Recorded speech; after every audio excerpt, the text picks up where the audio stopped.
Winton Model 33 7-passenger touring, 22A, 1916. Model 22A. 33.75 rated HP, 347.9 cubic inches inline L-head 6-cylinder engine, 4-speed manual transmission, solid front axle with semi-elliptical leaf springs, liver ear axle with 3/4 elliptical leaf springs, and 2-wheel mechanical drum brakes. Wheelbase, 128 inches.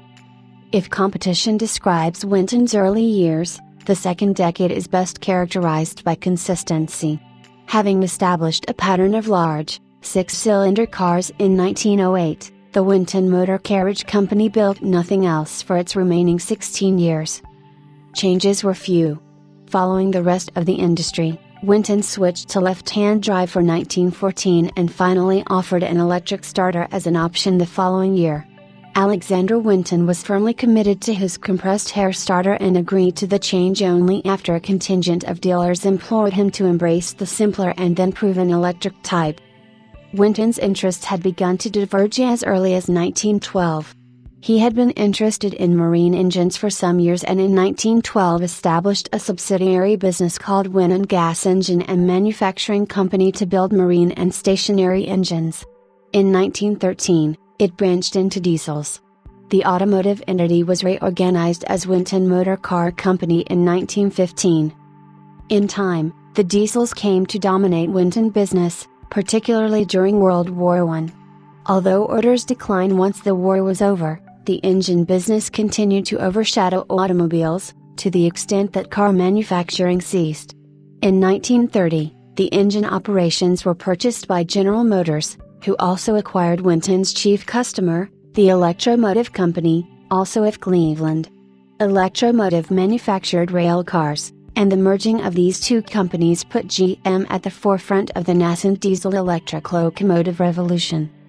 Winton made one further addition to the product line, however, in 1916.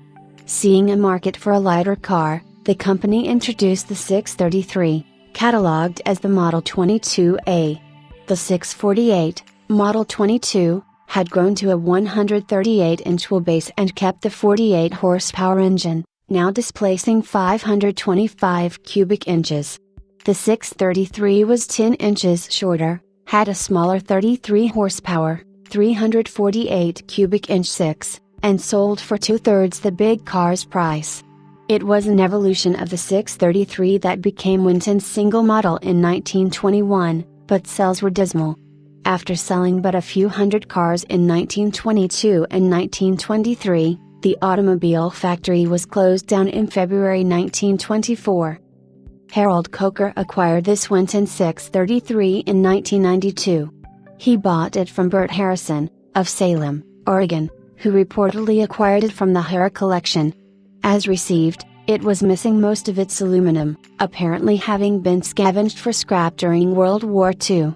The scavengers had liberated not only the obvious heavy pieces, from the engine, crankcase, and oil sump, but also peeled the aluminum panels off the body.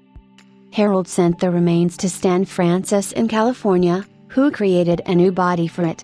Francis, ironically, had discovered the ruins in Texas some years before and sold them to William Hara. The project proceeded slowly, as engine parts had to be sourced. Lester Rice's Peggy Craft Restores completed the authentic restoration in 2007. It was shown at Amelia Island in 2008 and received a National First Ducky Award at Cleveland, Tennessee, the same year, Medallion W21900. It achieved senior status in Louisville in July 2015. Its appearance can best be described as understated elegance. Painted in 2 gentle shades of gray, it has virtually no bright work. Even the headlights and windshield frame are painted, in the darker of the 2 grays. The upholstery is pleated black leather, all excellent, and matches a new black canvas top. The jump seats in the rear compartment fold up out of the floor, and the instrument panel comprises just a Warner odometer, an ammeter, and a Waltham clock. The odometer reads 25,395 miles. The engine compartment is spotless, having been recently detailed while the radiator was off for some repairs. The undercarriage is also very clean but has not been over-restored. The car rides on 36x5 universal Blackwell tires mounted to black wire wheels. Wintons were always strong runners, and this car is no exception.